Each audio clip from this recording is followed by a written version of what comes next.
প্রথম টি-20-র মতো সিরিজের দ্বিতীয় টি-20তেও নেদারল্যান্ডস রীতিমতো খড়কুটোর মতো উড়ে গেল বাংলাদেশের সামনে। 103 রানে অল আউট হয়ে যাওয়ার পর বাংলাদেশ এই রানটা তাড়া করে ফেলেছে 13 ওভারে। প্রথম টি-20তে যেরকম 13 ওভারে ম্যাচ শেষ করে দিয়েছিল এবং 8 উইকেটে জিতেছিল, দ্বিতীয় টি-20তেও বাংলাদেশ ম্যাচ শেষ করে দিয়েছে 13.1 ওভার এবং 9 উইকেটে ম্যাচটা জিতে নিয়েছে, যার ফলে বাংলাদেশ টানা 3টা সিরিজ জিতল, শ্রীলঙ্কার বিপক্ষে, পাকিস্তানের বিপক্ষে এবং নেদারল্যান্ডসের বিপক্ষে। কিন্তু কথা হলো যে নেদারল্যান্ডসের বিপক্ষে মূলত এই সিরিজটা বাংলাদেশ কেন খেলছে এশিয়া কাপের প্রিপারেশন নেওয়ার জন্য, প্রস্তুতি নেওয়ার জন্য মূলত নেদারল্যান্ডসের বিপক্ষে এই সিরিজটা আয়োজন করা হয়েছে। তো সেখানে প্রশ্ন জাগতেই পারে যে টসে বাংলাদেশ জিতলো দ্বিতীয় টি-20তে, তারা আসলে আগে ব্যাট করলো না কেন?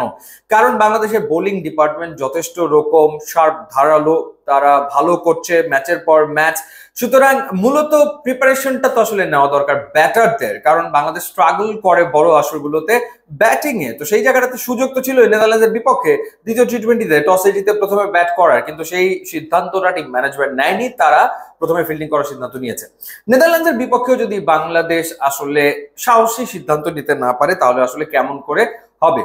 বোলাররা ভালো করছে, দুটো চেঞ্জ ছিল, নাসুম আহমেদকে প্লেইং 11-এ আনা হয়েছে, তানজিম হাসান সাকিবকে ইনক্লুড করা হয়েছে, রিশাদকে ড্রপ করা হয়েছে, শরীফকে ড্রপ করা হয়েছে এবং নাসুম আহমেদ তিনি প্রথম ওভার ডাবল উইকেট নিয়েছেন, দুটো উইকেট নিয়েছেন। ওভারঅল নাসুম আহমেদ 4 ওভারে 21 রানে 3 উইকেট নিয়েছেন, মুস্তাফিজুর রহমান তিনি নিয়েছেন 3 ওভারে 18 রানে 2 উইকেট, একটা করে উইকেট নিয়েছেন তানজিম হাসান সাকিব এবং শেখ মাহদি, এবং 103 রানে গুটিয়ে গেছেন নেদারল্যান্ড। সো এরপরে আসলে ব্যাটিং এ আর কতটাই বা মানে প্র্যাকটিসের সুযোগ ছিল। তারপরে তানজিদ হাসান তামিম তার ক্যারিয়ারের ষষ্ঠ টি-20 তুলে নিয়েছেন এবং তিনি 40 বলে 54 রান করে অপরাজিত ছিলেন, যেখানে তিনি 4টা চার, 2টো ছক্কা মেরেছেন এবং পারভেজ হোসেন ইমন তিনি করেছেন 23 রান। বাংলাদেশের ওপেনাররা ধারাবাহিকভাবেই রান করছে, কেউ না কেউ রান করছে, যেটা একটা দারুণ ব্যাপার। দলের স্ট্রেংথের জায়গা, পজিটিভ দিক, পাওয়ার প্লেতে তারা একটা ভালো শুরু এনে দেয় এবং আগের ম্যাচে লিটন কুমার দাস 50 করার পর এই ম্যাচে 18 বলে 18 রান করে তিনি অপরাজিত থেকে গেছেন। সো ব্যাটিং এ আসলে আর কি তেমন কিছু আসলে নেই।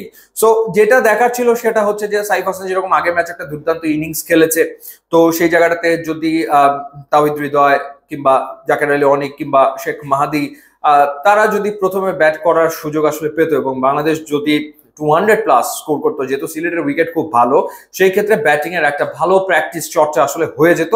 কিন্তু সেই সুযোগটা আসলে আমার মনে হয় যে হাতছাড়া করলো বাংলাদেশের টিম ম্যানেজমেন্ট। হয়তো তাদের কাছে সিরিজ জেতাটা ইম্পর্টেন্ট ছিল, কিন্তু সিরিজ জেতার পাশাপাশি এশিয়া কাপের প্রিপারেশনও খুব ইম্পর্টেন্ট। কারণ আপনি পরপর 3টা সিরিজ জিতেছেন, কিন্তু এশিয়া কাপে গিয়ে যদি কাঙ্ক্ষিত ফলাফল করতে না পারেন তাহলে আসলে লাভ কি? বৈশ্বিক আসরে গিয়ে ভালো করতে না পারলে তাহলে আসলে লাভ কি? তো সেই জায়গাটা থেকে আমার মনে হয় যে আগে ব্যাট করলে ভালো হতো। সো আর একটা টি-20 বাকি রয়েছে, সেই টি-20তে যদি বাংলাদেশ টসে জিতে হয়তো আগে ব্যাট করার ডিসিশন নিতে পারে, কিন্তু এই দিন সেই সাহসটা বাংলাদেশের টিম ম্যানেজমেন্ট দেখাতে পারেনি।